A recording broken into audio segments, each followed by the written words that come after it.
Good afternoon. My name is April Brown, and this video submission is in response to PSYD752 Module 7 Discussion 2.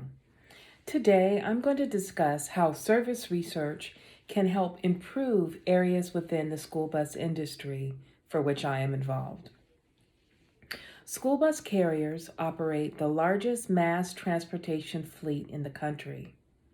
Before the pandemic, each day, 480,000 yellow school buses transported children to and from school, compared to that of Transit Bus, which possesses 140,000 vehicles, the motor coach industry, 35,000 buses, commercial airlines, 7,400, and rail, 1,200 passenger cars.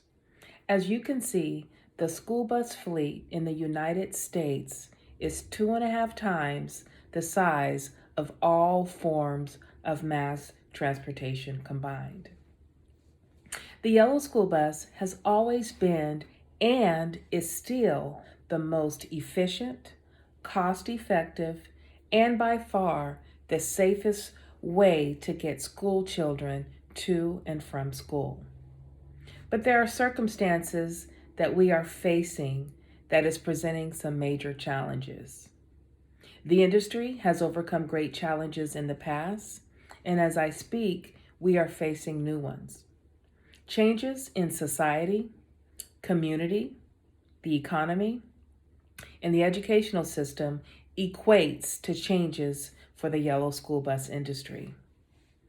Daily transportation to and from school, as well as activity trips and field trips, is typically provided by school districts that operate and manage their own fleets, or by private companies such as mine that partners with school districts. Private companies transport 1/3 of the nation's school children. Our objective is to keep safety first and paramount in our delivery of transportation services, knowing we are transporting the future of America, our children. For some students to access our public educational system, students must have the means to get to school safely and on time, making student transportation vitally crucial to school systems. Service research can investigate some of the challenges that exist, such as the shortage of commercial drivers across the United States.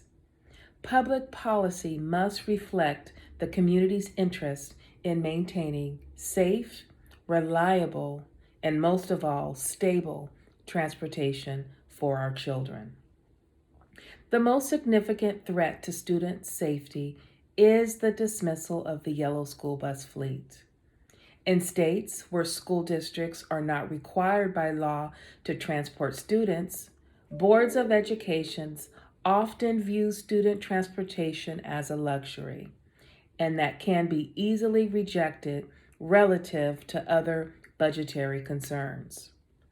If there were a battle between books and buses, books would typically win.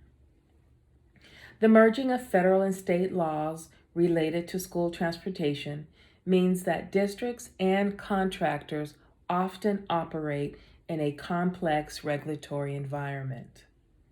Most state governments generally require their school districts to provide transportation to and from schools. In California, school districts are only required to transport special ed students. So the question then becomes, do school districts have adequate resources to maintain their fleet, establish routes, and support all the other administrative activities associated with education? The other option is to contract with private companies to provide what they need, and so they don't worry about transportation logistics, and they could rest and put all of their energies into education.